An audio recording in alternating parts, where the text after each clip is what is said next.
العالمين والصلاة والسلام على رسولنا محمد وعلى آله وصحبه أجمعين. رب اشرح لي صدري ويسر لي أمري واحلل عقدة من لساني يفقه قولي. أيها الإخوة الأفاضل، ما زلنا مع السيرة النبوية، سيرة الرسول صلى الله عليه وسلم. نحن نستمر وما زلنا في السنوات الأولى، في السنة الأولى وفي السنة الثانية. في الدرس الماضي تكلمنا حول ما حدث مع الرسول من الغزوات ومن السرايا. اليوم سنتكلم حول ثلاثة أمور مهمة شرعها الله عز وجل خلال السنتين الأولى من الهجرة النبوية. والغاية من ذلك علينا أن نعلم بأن الغاية من السيرة النبوية ليس أن نذكر حروب الرسول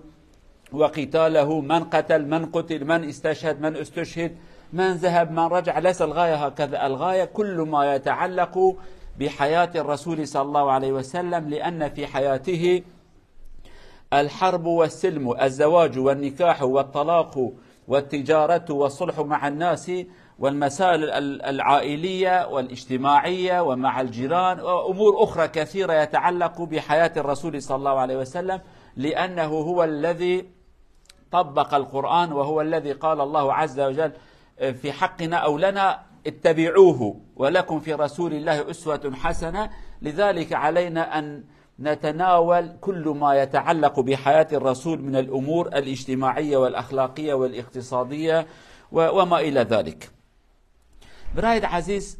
حياة پیغمبر عليه الصلاة والسلام أولا أنبياء زامن. حياة پیغمبر نه اوک همان بیشن حرب کی چیبو، کی کشت، کی هات کشتن، کی چکر. مثلا حرب بتنن نه. حیاة پیغمبر حرب بتنن نه امسر بسکنن. حفتا چوی مبحثا هی که چوندن و هاتن و حرکه بسلمان کر عسکر چون هاتن پیغمبر چو هات. ولكن في هفته ده هر دو سال عول ده سه تشت پر مهم ده اسلام ده و ده حیات صحابیات حیات پیغمبر ده چیبون امل تروام ساکنن. هدف و غايه مجوان تشتهانه امزان بن حیات پیغمبر نه وقت ام بحث شر بتنه بکن. احد وهابو، خندق وهابو، بدر وابتن نه. يعني حیات پیغمبر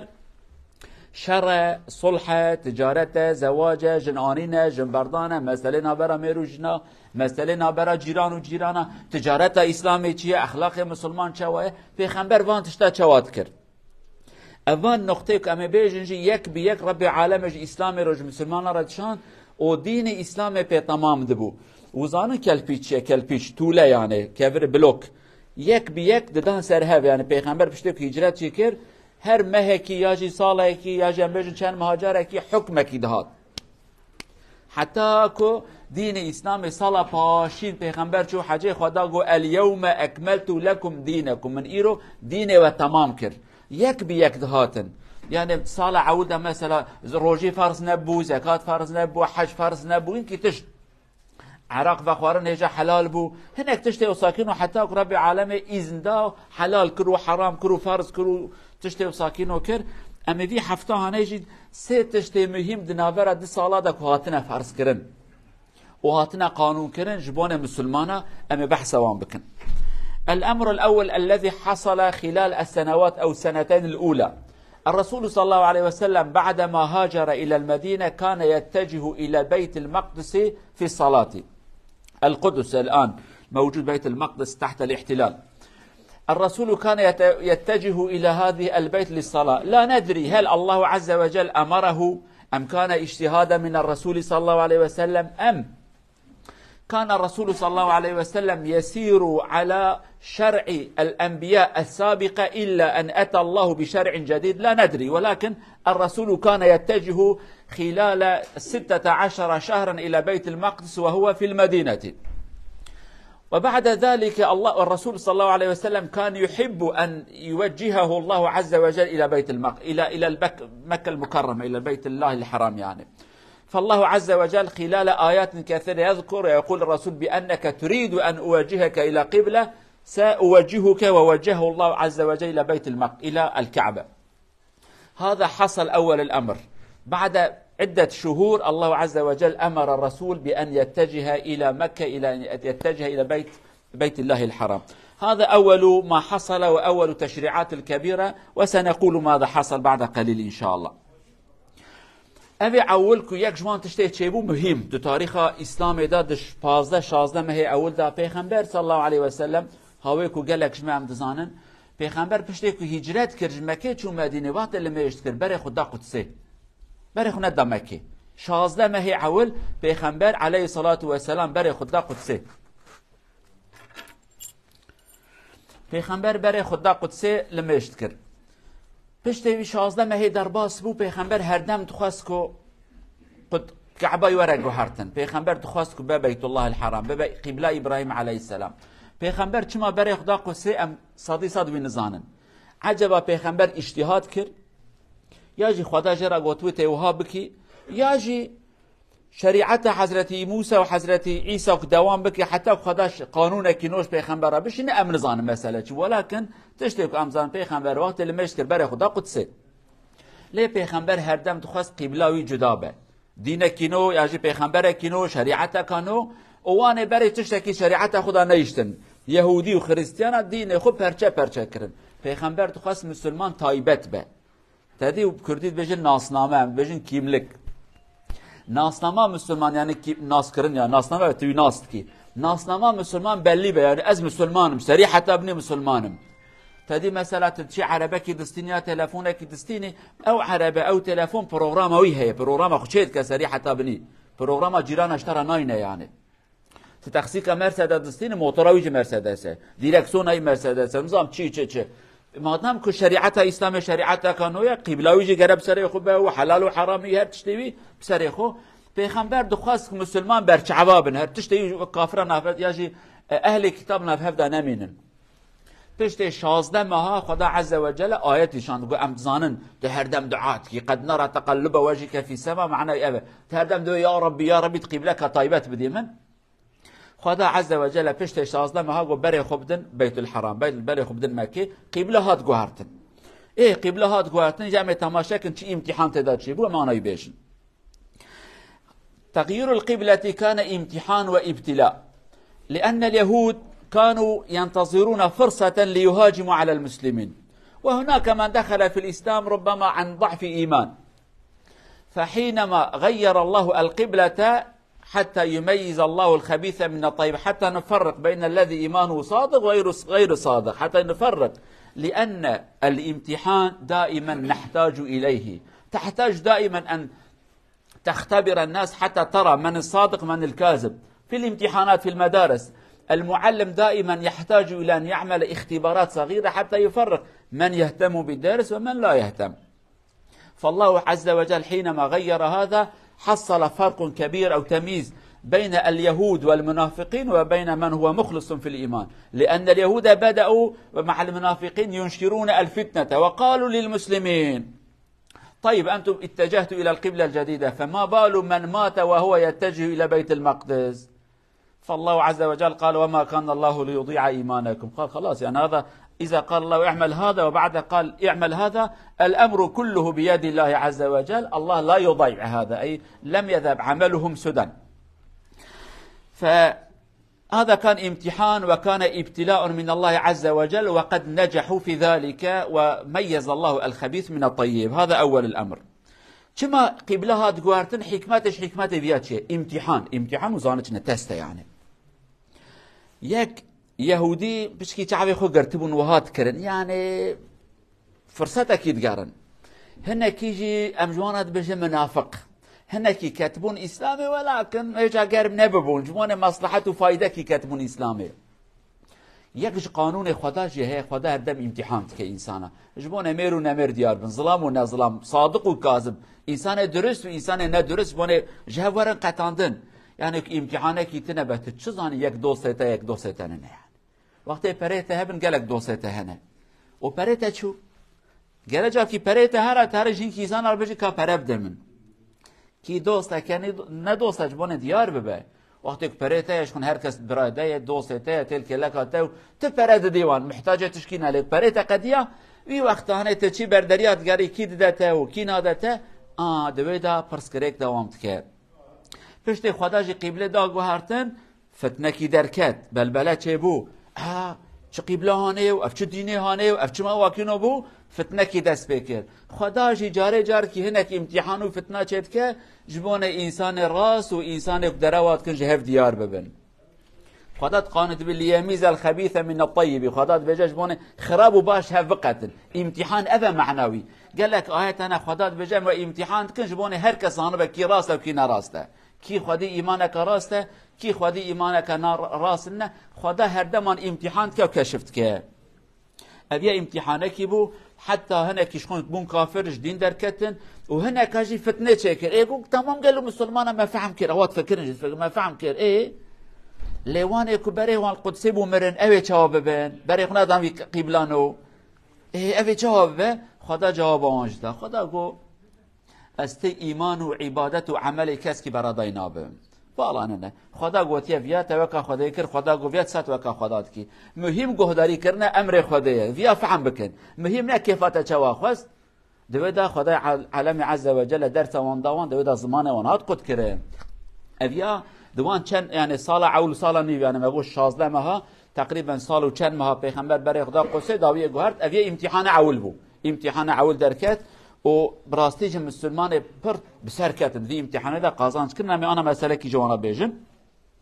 والدليل على أن معظم الصحابة أو ربما نقول 99% ما عدا ضعفاء الإيمان أو الذين دخلوا في الإسلام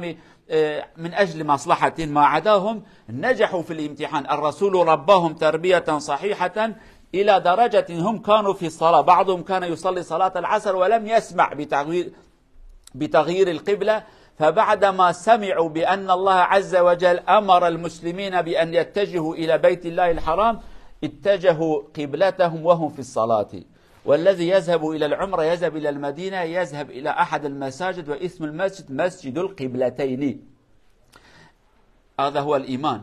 لم يقولوا خلاص نكمل الصلاة وبعد ذلك في الصلاة القادمة نتجه إلى بيت المقدس في نفس الصلاة فبعدما سمعوا في نفس الصلاة نفذوا أمر الله عز وجل وهذا دليل على صدق الإيمان إيمان صحابية تماشاك ما قو امتحانه يا صدي نوتو نه صحابية خدي إيمان مازم صدي نوتو نه هناك جواني كنابي وان مسلمان ولكن إيمان وان ضعيف بو ضعيفي تدا مجبون فايدة كي تجارات مصلحتك كي كتمون إسلامي اوان ضرار ديت لي دلالتها يجي علامتك بيخمبر وانا تربية كباش دايوان مثالك قبله هات گوهرتن وکا ایرو تلفن تنت مساجه کی بشینی گلو انسان های تلویزیون دا تدید بجد خبر اکانو هات هر که چعب خفت که خبر تنه تلویزیون تنه تشکیب تنه امرش پیغمبر هاتیه گوتیه برای خوب دا قد اکی مکه پیغمبر دایه ولیکن اوه کپشکی دورن گندان الورده ویده خبر وانجه تنه لميجا عصره هناك مسلمان شخال جامعه خدا لميشكن جامعان دوره مكي انا دوره جامعه پیغمبر عليه الصلاه والسلام كابج 4 كيلومتر دوره يعني لميش خال ميشتكن ابي كد قال پیغمبر لميشكرنا وفهم پیغمبر گو خدا گوتي بري خودن مكه لميجا خدكنو تين محلا خد تماشات كن جماعته وان ملته وان بري وان قدسيه لميشتكن لميجا عصره اواناجی پریاکش خدای حست کن ایمانم قوته نابجن جاکاب صبر على مجا خلاص کن داویه جوارا مثل المجه قالوا مسلمانات به خدای قبله گوهرتیه بري قبله مبو مكه جو قدسي هات گوارتن بو بيت الحرام دناوا المجه دا امام وانته بري خدا ویالی ناوا المجه کیدا يعني افرا جماعته افيا جماعته بين برشعب خو افرا قدسه امام الفرا لمجتك لما يجي عصر درك حتى كبت حياته قناه رابو بيا يك هاد قول السلام عليكم امام شيخ جماعه وقبله بيا بيت الحرام ابيا ما فرد اوهات بري خدا الفر لو ما انا المدينه جامي كي هجره مسجد القبلتين مسجد جامعه خويد قبله يعني دناوا لميجا كده جامعه پیغمبر جو ساكنه و پیغمبر جو داويالي ولكن ند ناوا لميجا ده اوانات ناوا لميجا ده يعني اقصى ايمانهم قوت بو نقول جا كم صبركم سيس حد باشلو يا جل ميجا هاتيه ميقولنا مادام امر هاتيه عين دقيقه من امر بجيبين دقاق جهات جويوان جو قبله هاتيه جوهرتن امام يون هات في علي بري خدا مكه او گوتن چجرا مسجد القبلتين جامعه كد دلميجا كده بري خدا ند قبله ابي علامات ايمان مازنه کو پیغمبر علیه الصلاة والسلام وان صحابیه سرچی ایمان تربیه کرد و اویا یک د سالو نیو اول دا کل مکه المدینه قانون نهات اما انا قانون کی دیجی بیجن ان شاء الله يعني ایمان مروا خورد به مرو گوداریا امر و قانون خودت که به احتراز به لام و به جیم يعني دا که پاشه آنها نکتش تنم زانن حرامه و ام دکن ای داده بجه برده تام دا خودت من عفو بکزه پاشه اره ساله کی داده اره خودت عفو بکوای خودت گوته نکه یا جی بکه بیتش فرض گرت بکی هره زبك هره تكين ربكي اتتقوا بمري وتناكد قركته دما يعني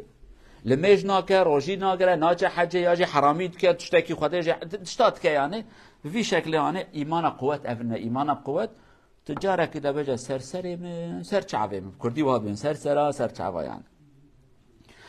الأمر الثاني الذي حصل من التشريعات الإسلامية في المدينة المنورة خلال الشهور أو سنة وسنة ونصف الأول أن فرض الله على المسلمين صوم شهر رمضان. أولا كان الرسول صلى الله عليه وسلم يصوم 3 أيام من كل شهر، لم يفرض عليه صوم شهر رمضان، ولكن في شهر رمضان في السنة الثانية فرض الله عليه صوم رمضان. والحكمة من ذلك الصوم ماذا يفيد؟ الرسول صلى الله عليه وسلم الله عز وجل أمره أن يؤسس أمة، والأمة لابد أن يكون هناك تقارب وتآلف وأن يفهموا من بعضهم وأن يشعر بعضهم بحال بعض، فكيف سيكون هذا؟ بالصوم. فرض الله عليهم الصوم، الغني والفقير الشاب والعجوز الأبيض والأسود أصبحوا يصومون، يشعر ببعضهم، كلهم لا يأكل من الفجر إلى المساء، فهذا يستوي فيه جميع طبقات المجتمع. إذا تؤسس مجتمعا أو أمة فعليك أن تأتي بتشاريع بقوانين تقربهم من بعض، أن ترفع من بينهم الفوارق، لا هذا أبيض هذا أحمر هذا أسود هذا غني هذا فقير هذا ذكر هذا أنثى، لا، تقربهم، فأصبح بالصوم يشعر كلهم بما يشعر به الآخر، الغني والفقير العجوز والشاب كلهم، العرب والعجم كلهم يشعرون بشيء. شهر رمضان علي أن أتحكم، علي أن أفكر في أخي، علي أن لا أقترب لهذا الأمر، علي أن أحفظ هذا أمور كثيرة فرض الله عز وجل بالصوم. فكذلك تشريع ثاني في هذا السنة الثانية. تشتكي دنيا خدا عز وجل سر أمته فرض كرد وان صالوني في عول ده روجه ماه رمضانه من ركن اسلامي تدي تركيا بجن شرط اسلامي نورمال تيغوتن ركن تمل يعني ابا معنوي تمل دو يا پشت شهادت لمجه افسيا روجي قرتن او زكاه وحد بينج حبن روجي د ساله دو هجري دا برياوي پیغمبر عليه الصلاه والسلام شخوا ما سي روجي دكرت فرض نبو روجي سي روجي دكرت سر سنة إبراهيم عليه السلام دقرتن يعني. فقط سال 2 هجری دا خدا لسر سلمانا روجی ماه رمضان اش فرض کر و روجی و روجی بگرن مهکی 29 یا 30 روز گورا هیوه يعني. حکمت ویا چیه؟ خدا چما المکه فرض نکر لولا المکه باجاره کی مسلمان تنبو مسلمان کوین بون ضعیفون بندست بون لمدینه و امتکی چه و دولتکی دولت دا گرت ملت نزیکی هفدی ملت تجه فهم بکه ایرو مثلا دولت شد من دولت وقتی کشید کن هنکی قانوناتی رند ببر ملت من تبشه فهم بکه بر روح وان زیکی هب عقل وان زیکی هب قلب وان زیکی هب بر ملت هف دور نکبه نبت زنگینی تفقیری تسپی ترشی تعربی تعجمی نه تبنی زیکی هب ببن خداجی بوی قانون روجی گرتنه بوی ماهانه گوبر امت اسلام بان مسلمان آوان زیکی هب ببن انا وقت ام روجی دگرن ام تفبن وكهف نفسه اختيار ما جنج ما زنگين ما فقير ما رش ما سبي ما ميرجن ام تفبن وكهف سرس به حتى يواري امنا ناخن خاطر مثلا وقتی روجی بگرج فجر حتی رو آوان نابجه اوه زنگین برا شیس حتی بگرن اوه فقیر برا ده ها بگرن خاطر اصلا نابجه اوه فقیر شکند فقیری داشت کن زکه تبرشی اما روجی نگره چه اصلا ایشتنه تفبونه وكهفن لو رانكي موديلك انو در كتاج مسلمان ادبي روجي قرتين معناوي حاله فقيره فهم بكي ايش ياكي فقير ببرا ايه فقير روجي نگره تمام يا جدبي حيراش كون امزانو فقير چنم پرا بدن فقير از که وانتر كونم روجي راكن خلاص يعني هدي هر کس کی تشتكي عقل قدرت خ نا حيره تشتكي نبكي فما خدات بجد في ما هيدا د براتيك دا نب خبردان د براتيك دا ونتفق هفل مثلا تدي هاوين مالفرا روجي دكت وسطي مواد ريشت فو 20 حتى ما روجي دكت فقي دقي خنات كده زنگی جی کو بگرتا فقیر جی بگرتا میرا بگرتا جنا بگرتا زاروکا بگرتا وکه هفون فرق متن ابو افطار هم تب هبرا رو نشتم خوار نت خوار وکه فرق متن ابو خدات بجا گرون وکه هفون اویاجی قانون کیش قانون دویا اوی کو لما دینه خدا عز وجل دوان ساله هانه دا فرض کرد جبونه که مسلمان ازیکی هبن فرق چه نبه یعنی پیغمبر جو روزی دگرت عمر و ابوبکر دگرتن بلال و سلمان دگرتن تا وکه هفون یعنی اسلام دینه کیه که رح ملت دگینه هف نزیکی هفت که یک جوان قانون ناجی قانون روزی گرتنه اویاجی بو قانون دویا که دوی دی ساله عول دا فرض بو ما بحثاوی کرم انا قانونه کی دنش بجنی انشاءالله. وكذلك حصل خلال السنتين الأولى أن فرض الله عز وجل بالتفصيل الزكاة. الزكاة معناه أن تؤسس الاقتصاد للأمة، أن تقرب الغني من الفقير وأن تقرب الفقير من الغني، أن ترفع بينهم أسباب الكراهية. الغني إذا لم يعين الفقير، الفقير يبدأ يكره الغني لأنه جائع وهذا شبعان يأكل وهذا لا يجد شيء، يتقرب أو الشيطان يرى وسائل لنزع الفتنة. فالله عز وجل فرض الزكاة بالتفصيلات. أولا كان هناك شيء اسمه الصدقة، دفع الصدقة، ولكن ليس مفصلا مثل ما فصله الله عز وجل في آية الزكاة. تأخذ وتعطي للفقراء والمساكين وهكذا وهكذا، وتأخذ من الغني ومن هذا النسبة الكذا ومن التجارة نسبة الكذا مفصلا على الدولة أو على الرسول صلى الله عليه وسلم، وكذلك على كل الدول أن يؤسسوا مراكز اقتصادية حتى تزيل الخلاف بين الشعب وأن تقربهم من بعضهم، حتى يحب الفقير الغني لأنه أعطاه، وحتى كذلك يشفق أو يرحم الغني الفقير لأنه يقول هذا فقير والله أعطاني المال ولم يعطيه، فعلي أن أتصدق عليه لأن المال أمانة من الله عندي، فعلي أن أنفقه على فقراء الله عز وجل. هذا كذلك حصل في السنة الثانية، تشريع اقتصادي. اوه سیا کد وی دی سال عول دا چه بو هجا حرب بدره دست به نکره دی سال عول دا هنم چند ماه سالونی و عول دا خدا زکاتش فرض کر زکات بزن بن زکات روز عول دا فرض نبو، یعنی جبونه کد زکات بدی ایمان لازمه، جبونه ایمانش این که صبر و امتحان و تشمش لازمه جرا صار گرن که درت بشه سرت بشه التخن حتی ایمانت بقوت بپشت که ایمانت بقوت بو تا خدای خناس کر تجبون خواده گلک تشتا بدی تبدی یکی که ایمان ای ضعیف جبون خواده قرش کی پرناده اوی که جبون خواده قرش کی پرناده چوا که خوی نخوب تجبون خدا ای چوا جبون خواده شرب که ورا کشتون دو دنیای دا تشکی وصاناکه ایجا خدا عز وجل وان انسان تربیه کر هدی حتی وان آنی درجه کی کجوان اگونی هر مال خوب بدن کوتن سر چعبا مال خواده بوان دافعم کنن گو اف مال منم دایته مال باب تننه یعنی هناك إنسان مدبجن مال من أدرك خديت كنت هذا من أسبر يابا عاقل بو من تجارته كرب الشب وبرومن وهاكر أزنجين بو هري أف عقلي هانيكي داته أف دستي هانيكي داته أف شعبي هانيكي داته أف مشى هانيكي كر نسيبته أف حياتي كي دايته يعني أف أنا تبي بابي تنا يعني نو وكاك بيجي أشبابي خوش ميرترم بابي فقير وأزنجين بو ما واقع حرماني مغفرن يعني مع الأسف إجا خدات في صلاة دويا دا زكاة فرض كر زكاة امجرات بن بالدتاي بتفصيلات يعني برياوي زكاة هبو كي چه قصدا هندك برا چوا خدای قانون ناني بو پیش دیگه مسلمان هات مکه و هات المدینه و هدی تجارت وانجه چه و حتی پیغمبر هات مدینه المدینه بازار کی جوانا چکر بازار تجارتی هذا گو سوق کما بیا بازار وې برای یهودی ابو پیغمبر گو مسلمانش بره تدا قانون اسلام در باس بازار کی جوانا چکر و پاش خواده گونه زکاته لیش زکات بفرابون يعني بدتاي بتفصيلاتي وي زكاه حيوانات چقايه زكاه تجارت چیه زكاه زراعت چقا ثابتي ور حاصل زكاه روجي او افطار يعني وانا تف خدای عز وجل دوی سال دو ده فرض کر اویاج اشارت چیه دولت کی چه به اف دولت هانه جرا اکونومی لازمه اکونومی دولت کی تنه او دولت مریه فقیره خلاص یتیمن وكازاروك كي دياي مريا بابي مريا يتيم من دولت اكونومي جرا لازمه اكونومي جي تشوا شباب قانون كي تدا عدالت ذهبه چنابت مثلا این که دولت هنه زنگین ناسین فقیر زیاده دستین مثال نه خدا قانون خدا دبجه اشخاص مال ددم زنگینات او قصاب دی صادی دونیف یک میلیون کی هه یک 10 میلیون هر کس کی صادی دونیف بده تمام تبدی اوی میلیون کی هه 25000 بده اوی 10 میلیون هه 150000 بده خلاص الگوره خدا پر دایته تگر اوان فقیره ترکی اوان فقیره دکاربن جلک الحکم دکاربن زکی خطر کن دکاربن زاروکی خو بزوجینن دکاربن زاروکی خو را خوارنه بستین مالک اوان گره هبه حياتك بشرف جراد بن حياتك بكريم حياتك بكريم يعني حياتك بشرف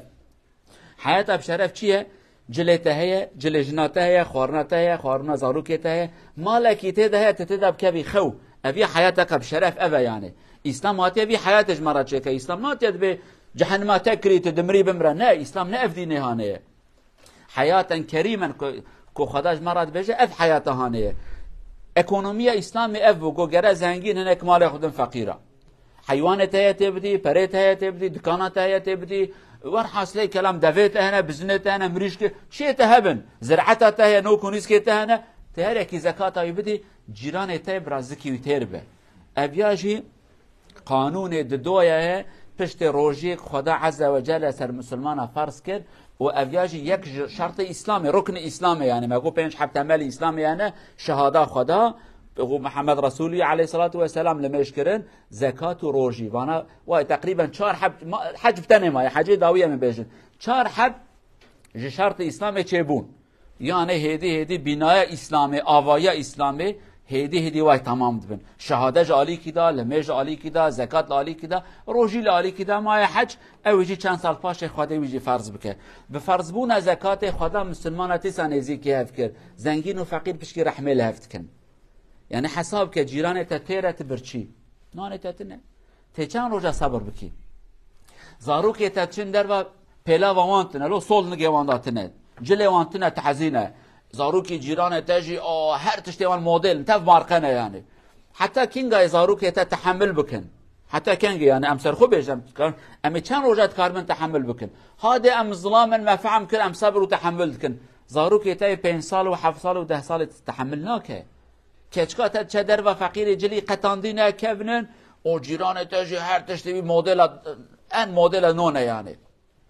خدا بی حیات قبول ناکه دبی ای زنگین من مال دایته تونه کی بدی بی فقیرانه اوجب درکت در و براجله کی پاک لیجی هبه بلکه العربه که وقت مدل نو سیارنا به 1024 سیارنا به ما برا 1001 و 2 به یعنی برا بلکه مالا یک آتا قصر 3 4 خط نه 300 400 متر نه اما برا مالا کویته ده هبه باران جور داله نکی برف سردا نه خواره برا شبکه گرتیبن بلکه وقت هرون کار گوشت و کباب بخو مرد مالای ده خورنه که گرمه شوربه که نیست که گرم که یعنی